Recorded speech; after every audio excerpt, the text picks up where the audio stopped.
I mean, you can't go a day without thinking about what he's done to this country, because he's such a little baby that he's thrown 250 years of democracy out the window by not accepting the results of I mean, it's so crazy. He's such a sociopath.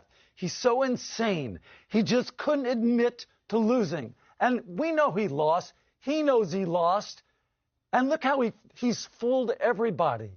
He's convinced all these people that he didn't lose. He's such a sick man. He's so sick.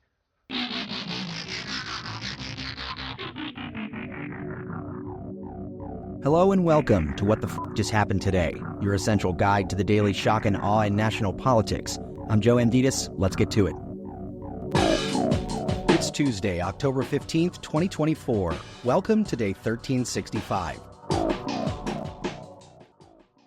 The Biden administration threatened to suspend military assistance if Israel does not improve the increasingly dire humanitarian crisis in Gaza, but then sent Israel an advanced missile defense system, and the American troops needed to operate it. In a letter to senior Israeli officials, Secretary of State Antony Blinken and Defense Secretary Lloyd Austin blamed Israel for directly or indirectly impeding the transport of humanitarian aid to Gaza that has contributed to the starvation and widespread suffering in the area. Israel closed crossings into Gaza earlier this month, and the amount of aid delivered to Gaza has dropped by more than 50% since the spring. U.S. officials gave Israel 30 days to reverse the downward humanitarian trajectory, or else it may have implications for future U.S. weapons transfers and funding. The deadline to improve the humanitarian situation in Gaza, however, conveniently falls after the presidential election. Still, Biden ordered the Pentagon to send the Terminal High Altitude Area Defense System, known as THAAD, to Israel to help fend off potential Iranian missile attacks. Israel, meanwhile, is preparing a military response to Iran's October 1st retaliation when it fired roughly 180 missiles into Israel. Moving on, Donald Trump called for the National Guard or U.S. military to be deployed on American soil to handle what he called the enemy from within on Election Day, claiming that radical left lunatics are more dangerous than foreign adversaries like Russia and China. Let's remember, you've got 50,000 Chinese nationals in this country in the last couple of years. Yeah. You have people on the terrorist watch list, 350 in the last couple of years. You got, like you said, 13,000 murderers and 15,000 rapists. Right. What are you expecting? Joe Biden said he doesn't think it's going to be a peaceful election day. Well, he doesn't have any idea what's happening in all fairness. He spends most of his day sleeping. I think the bigger problem is the enemy from within. Not even the people that have come in and destroying our country. By the way, totally destroying our country. The towns, the villages, they're being inundated. But I don't think they're the problem in terms of election day. I think the bigger problem are the people from within. We have some very bad people. We have some sick people, radical left lunatics. And I think they're and it should be very easily handled by, if necessary, by National Guard, or if really necessary, by the military, because they can't let that happen. In a statement, the Harris campaign said that Trump is suggesting that his fellow Americans are worse enemies than foreign adversaries, and he is saying he would use the military against them. Taken with his vow to be a dictator on day one, calls for the termination of the Constitution, and plans to surround himself with sycophants who will give him unchecked, unprecedented power if he returns to office, this should alarm every American who cares about their freedom and security. What Donald Trump is promising is dangerous, and returning him to office is simply a risk Americans cannot afford. Later, at a rally in Erie, Pennsylvania, Harris said a second Trump term would be a huge risk for America and dangerous.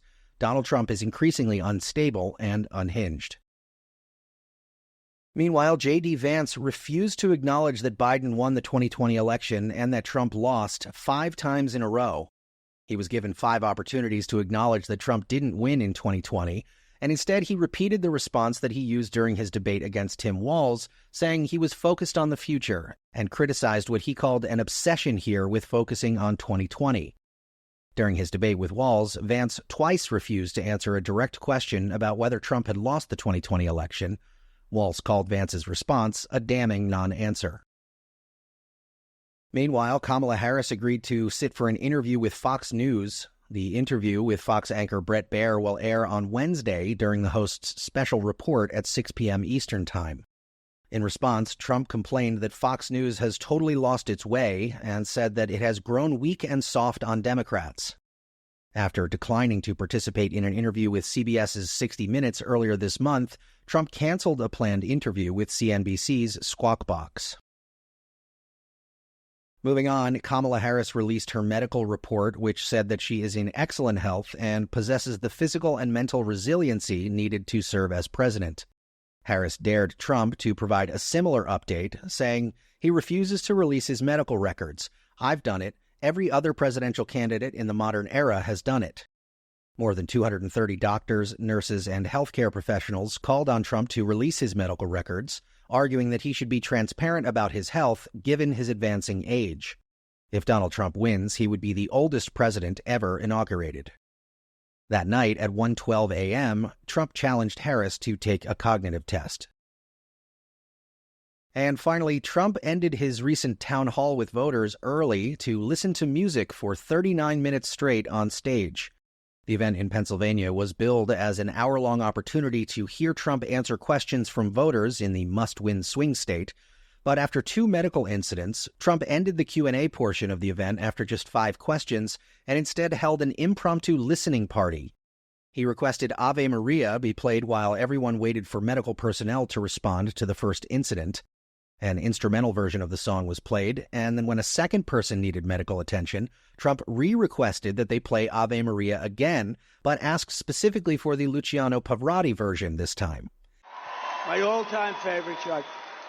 And let's listen to Pavarotti sing Ave Maria. Can you hear that? They gave me the Ave Maria with no voice. There it is. That's my favorite piece of paper anywhere in the world. I sleep with it every night. I kiss it. I kiss it. And you see those numbers, by the way, for those that we talked about, the border, when you're talking about the border, look at the numbers. That was the lowest it ever was right there. That was the last day I was in office. And we're going to get it lower than that. But we're going to let people come in. We're going to let people come in. So very, very important. But there's one of my most favorite. If I didn't turn to the right, I wouldn't be here with you right now. Right. So it's a sort of a cruel world. But I was very proud of that before the fact. Now, even if it had lousy numbers, I would love that piece of paper a lot. So put on Pavarotti singing Ave Maria. Nice and loud. Turn it up louder. We want a little action here. Turn it up louder.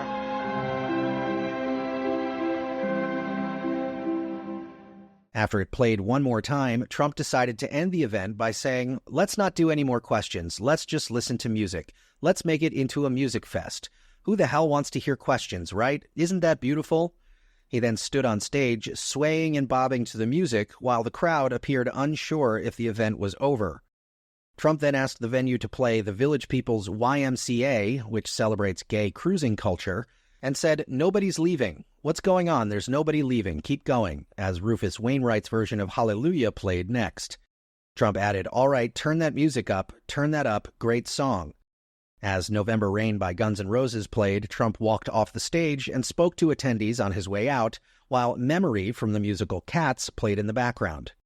The Harris campaign, meanwhile, said voters are just starting to tune in, and objectively they are seeing a diminished Trump, one who rambles for hours at end, makes no sense, freezes for 30 minutes, and forces people to listen to his Spotify playlist. It's bizarre and raises more and more concerns for voters.